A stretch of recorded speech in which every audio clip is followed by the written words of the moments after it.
Karachi, midnight. The streets are quiet, too quiet. A stray dog barks in the distance. A flickering streetlight struggles to stay alive. And in the corner of a deserted road, a body lies still. No one stops. No one looks. No one cares. Until headlights appear. A worn-out van stops beside the body.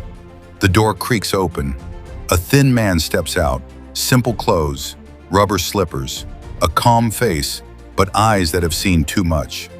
He kneels beside the lifeless body, not with fear, not with disgust, but with respect. He whispers softly, "You are not alone." This man is Abdul Sattar Edhi. What kind of person stops for the dead when the living won't even stop for the dying? What kind of man spends his nights picking up bodies that the world has already abandoned? To understand this, we have to go back. A small boy stands in front of his mother. Her hands are weak, her voice is gentle. Every day, she gives him 2 coins, one for himself, one for someone else. Remember, son, what you give is what remains. That boy was Edhi, and those 2 coins were not money. They were a lesson, a seed that would one day grow into something the world had never seen before. His mother falls ill. Days turn into nights, and nights into silence. Young Edhi watches helplessly, no proper care, no system, no support. And then, she's gone. That day, something inside him broke, but something else was born. A question, a painful, haunting question. How many people die just because no one is there? 1947, partition, Karachi floods with people, refugees, hunger, disease, bodies on streets, cries for help swallowed by noise. People step over the sick as if they were invisible. But one man stopped. Not once, not twice, every single time. One night, Edhi sees a man lying by the roadside. People pass by. Some stare, some whisper, but no one touches him. Edhi walks closer.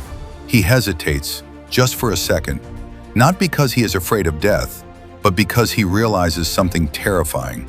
If he doesn't pick this man up, no one will. He lifts the body, alone. No gloves, no mask, no applause, just humanity. He had no money, no organization, no support, only a decision.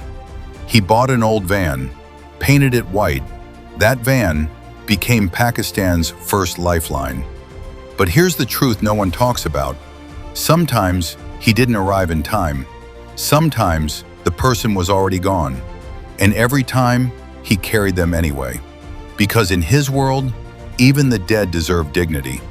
While the city slept, Edhi stayed awake, driving through empty streets, searching, not for recognition, not for fame, but for the forgotten.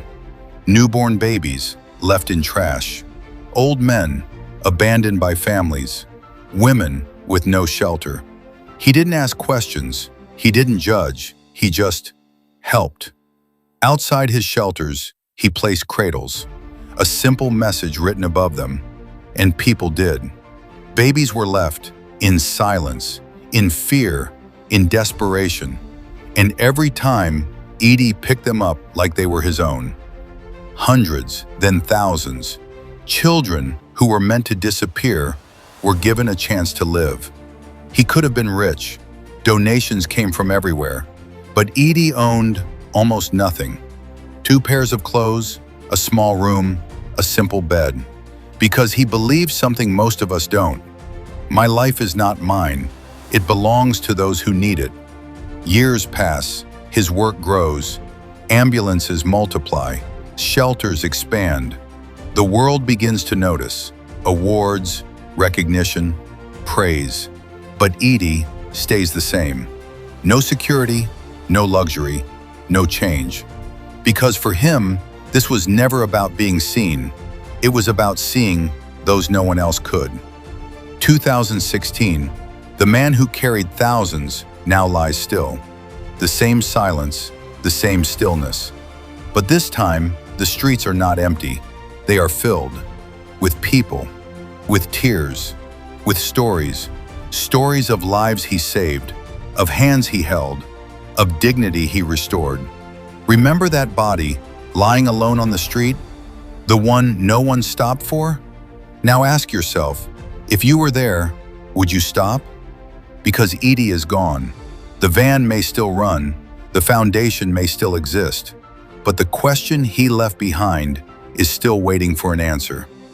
Not everyone can be Edhi, but everyone can choose not to walk away.